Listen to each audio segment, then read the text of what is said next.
que entender que o meio do bodybuilding ele foi construído através da máxima macaco vê, macaco faz. E o que eu quero dizer com isso? Desde o começo, desde lá atrás, o bodybuilding sempre funcionou como um sistema de apadrinhamento. Não é como se eu já estivesse treinando no início dos anos 2000, mas o que a gente ouve é o seguinte: a academia era um ambiente rústico, onde só tinha realmente a marombada treinando.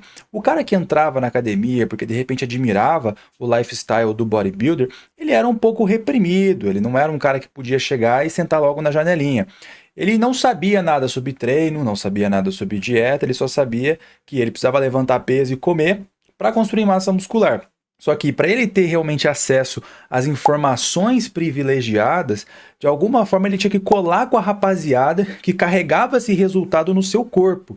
Então ele chegava aqui, devagarinho, ali, tudo mais, e colava no maior cara da academia, onde ele provavelmente, se ganhasse uma moral, ele ia pegar as dicas sobre o treino, sobre a dieta, ele sabia que as paradinhas que aquele cara usava batiam, então era aquele cara que tinha o contato para as paradinhas, você sabe muito bem do que eu estou falando.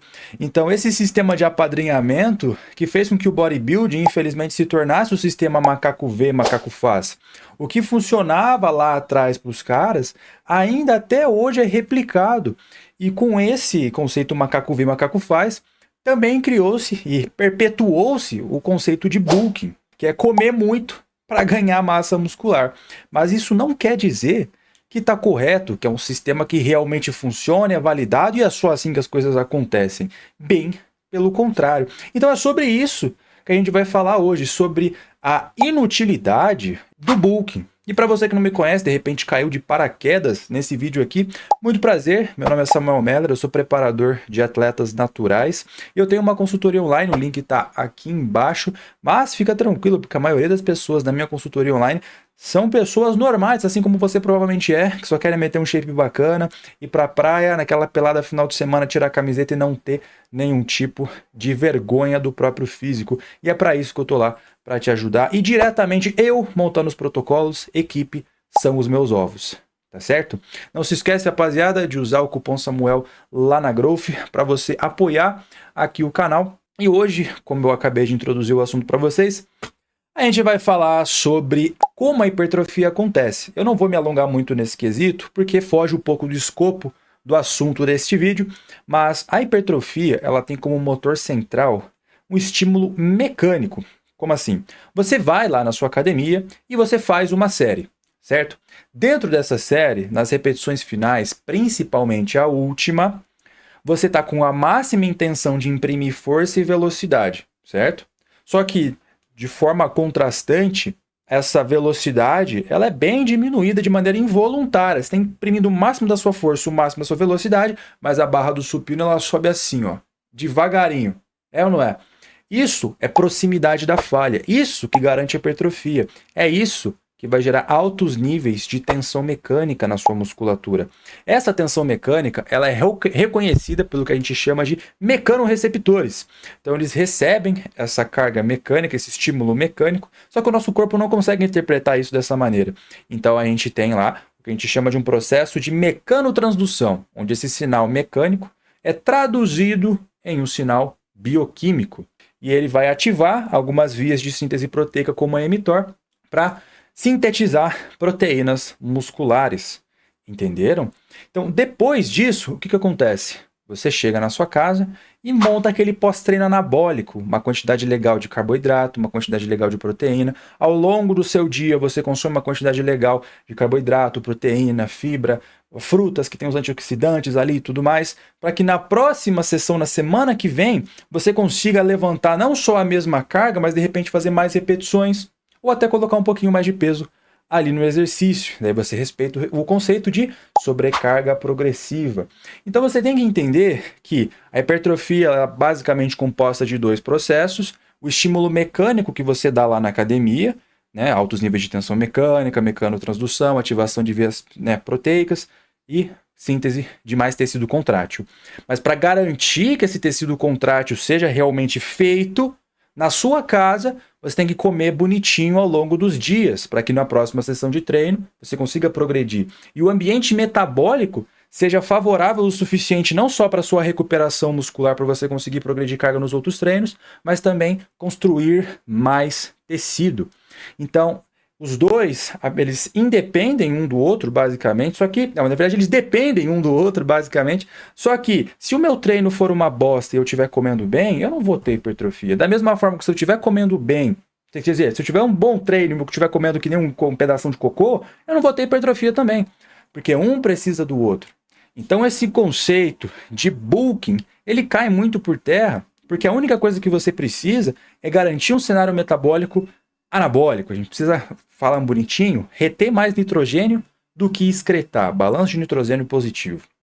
E daí, talvez tenha se criado o conceito de bulking, porque a maioria das pessoas, ela tem um treino ineficiente, certo? E extrapola no volume, a seleção de exercícios é subótima, divisão do treino é uma bosta, não descansa bem entre os exercícios, aí dorme mal, aí não consegue progredir a carga. Então, para garantir, para realmente ter certeza que pelo menos o ambiente metabólico foi garantido, criou-se esse modelo de superávit, tá certo? Mas quer dizer que ele é necessário para a tua hipertrofia? De maneira nenhuma. Primeiro ponto, a gente consegue ganhar massa muscular mesmo em déficit, quiçá na sua manutenção. Como assim? É muito comum a gente ver em pessoas normais, falsos magros, até um nível de treino mais intermediário, a gente vê pessoinhas ganhando massa muscular mesmo em déficit. Natural isso acontece, com certeza, absoluta, vale lembrar que é o meu trabalho, acontece sim. Em atletas de elite, Samuel, pode acontecer, mas em casos pontuais, onde o cara de repente tem uma genética absurda, mas não estava explorando muito daquilo, começou a explorar bem de verdade na primeira preparação dele, que nem teve alguns atletas que eu já tive esse contato, ganharam massa muscular em prep, mas foi na primeira, um pouquinho na segunda, na terceira já não tinha mais nada para extrair daquele cara em déficit. Então depende. Agora, em pessoas normais, totalmente possível, só que a tua dieta tem que estar muito bem alinhado. Em atletas hormonizados, pô, a gente vê o tempo todo os caras melhorando algum ponto fraco em prep, em período de déficit. Então, porra, falar pra mim que eu preciso de um superávit, sendo que no ambiente contrário eu consigo ganhar massa muscular, é absurdo, né? Então, você não precisa de um superávit, porque aí muitas pessoas vão falar pra você, pô, claro que você precisa, porque construção de massa muscular é um processo que demanda muitas calorias. Porra, isso é uma mentira também. Ele demanda bastante calorias, mas de uma maneira indireta. Como assim? Olha, eu vou deixar aí pra vocês, meu editor vai colocar pra vocês aí em cima, um modelo que a gente tem de Lyle McDonald, onde seria o potencial médio que as pessoas têm para ganhar massa muscular de maneira natural na academia. No seu primeiro ano, você ganharia, eu acho que de maneira exata, são 10 quilos e 800 gramas na média. Então vamos arredondar para 11 quilos, vai. Se a gente pegar, porra, 11 quilos de massa muscular, eu com certeza preciso de caloria pra caceta para sintetizar isso daí. Calma lá, porque cada grama, cada quilo de massa muscular no nosso organismo, ele gasta apenas 16 calorias no final do dia, vale lembrar isso daí. Mas eu entendo que para construir esse tecido, por mais que a gente não tenha esse dado ainda, pode ser que o gasto seja realmente um pouco maior. Ok, beleza. Mas aí se você for parar para pensar comigo, uma pessoa, em média, vai ganhar 11 quilos de massa muscular no primeiro ano de academia. No primeiro ano de academia, certo? Se a gente fazer uma continha desses 11 quilos divididos pelos 365 dias no ano, sabe quanto de massa muscular ela vai ganhar todos os dias? Aproximadamente é menos que 30 gramas. Você acha mesmo? 30 gramas, vai lá no açougue e pede 30 gramas de carne vermelha lá pro teu açougueiro. Você vai ver que é uma bolinha de carne desse tamanho. É uma fatia de queijo. Entendeu? Você acha mesmo que você precisa de um superávit energético para construir 30 gramas? Não faz muito sentido. O que gasta muita caloria? O processo de você treinar.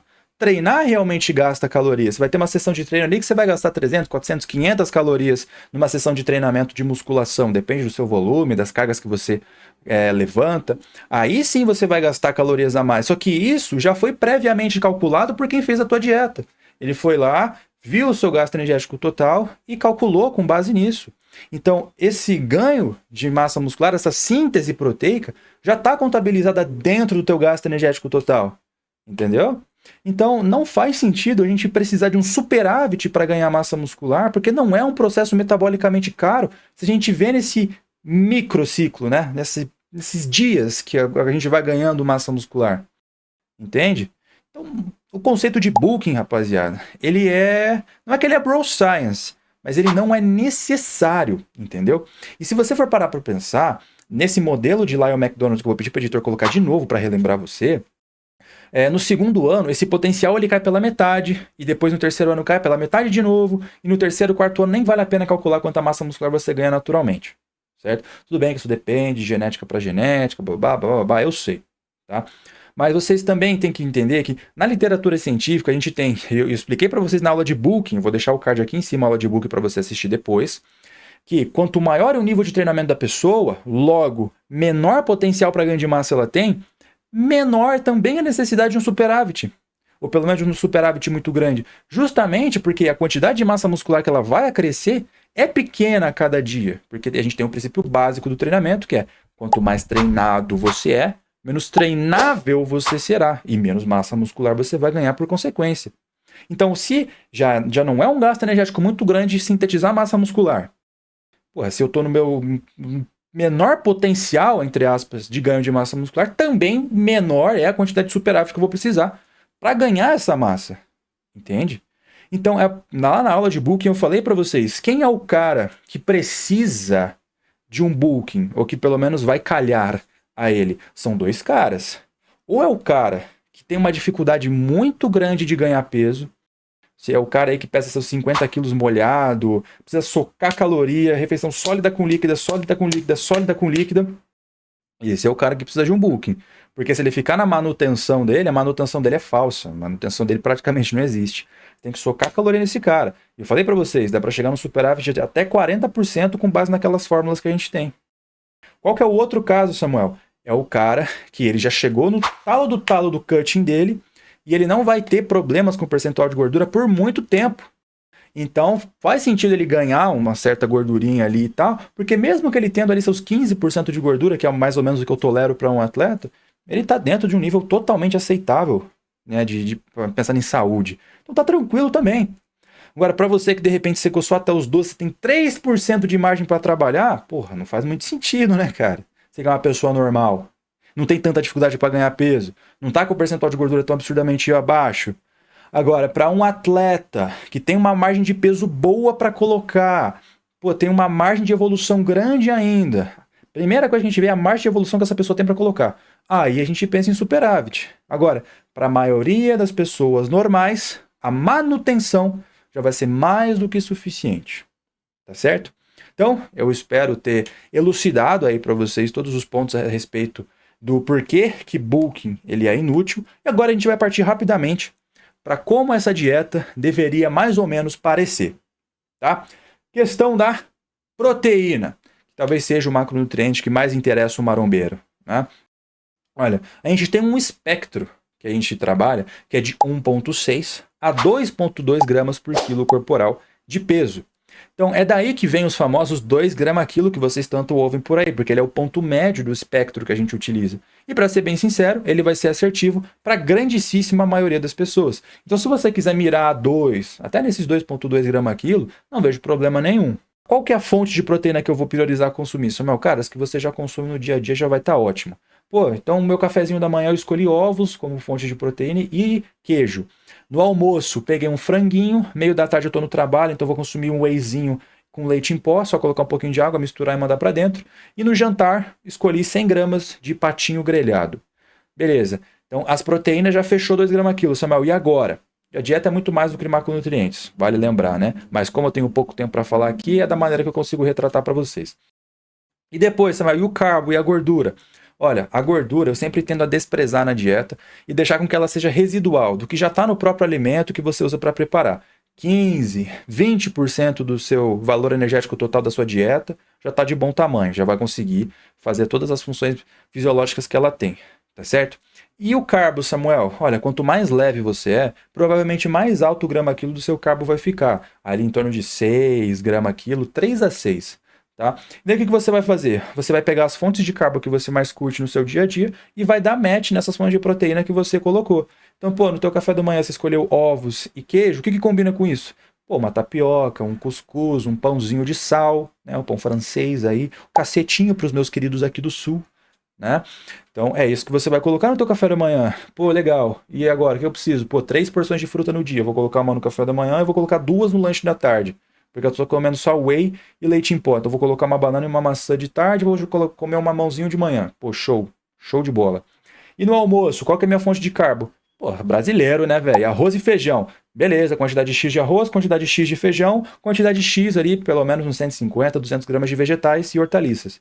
Show, tenho fibras, vou garantir a minha microbiota ativa, garantir a integridade da minha parede intestinal, vou garantir sensibilidade à insulina por causa justamente dos ácidos graxos de cadeia curta que a fermentação das fibras libera, show de bola. Mesma coisa no jantar, vou colocar essa mesma quantidade de hortaliças e vegetais, e a fonte de carbo do jantar, você pode repetir a do almoço, você pode de repente colocar um macarrãozinho, uma batata, alguma outra coisa, para dar mais variedade na tua dieta. Sacou? Pô, se você for ver no final, vai dar ali uma quantidade, uns 2,2 gramas quilo de proteína, vai dar uns 3 a 6 gramas quilo de carboidrato, e a gordura vai ficar no 0,8 gramas quilo, mais ou menos ali.